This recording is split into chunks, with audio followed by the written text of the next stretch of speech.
देश में पहली बार क्रिटिकल मिनरल्स का ऑक्शन होने जा रहा है। आप सोचेंगे मिनरल्स तो समझ में आता है, क्रिटिकल मिनरल्स क्या होता है? तो पहले तो ये समझिए क्रिटिकल मिनरल्स क्या होता है और क्या कुछ होने जा रहा है। ये सारी डिटेल्स लेकर आए हैं आशीष चतुर्वेदी। आशीष बताइए। सर, मेटल और माइनिंग स्पेस में काफी एक्शन आपको देखने को मिला। लगातार अपडेट्स के माध्यम से हम आपको बता रहे हैं, आज सुबह भी बताया था।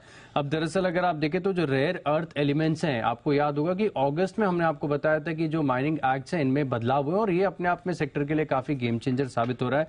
अब क्या है कि कल पहली बार जो है ऑक्शन शुरू होने वाले हैं। करीब 20 क्रिटिकल मिनरल्स के 24 मिनरल्स हैं, इनमें से 20 अगर आप देखें तो इनके ऑक्शन शुरू हो जाएंगे।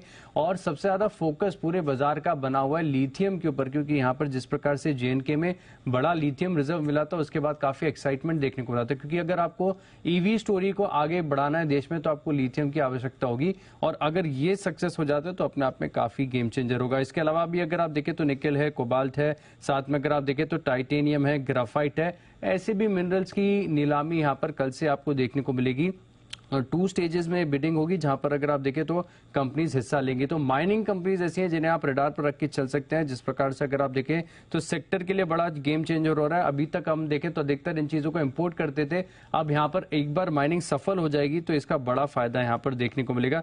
तो कुछ स्टॉक्स हैं जहां पर फोकस करना, हालांकि बड़ा मूव ऑलरेडी आ चुका है। स्टॉक की बात करूंगा सबसे पहले जीएमडीसी, जहां पर बड़ी तेजी आ चुकी है।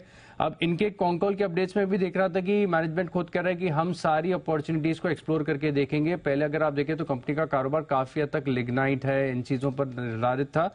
अब ये बोल रहे हैं कि हम ओके से हम आगे भी जो दूसरे रेयर अर्थ मेटल्स हैं इनकी माइनिंग के ऊपर अपॉर्चुनिटीज को भी तलाशेंगे।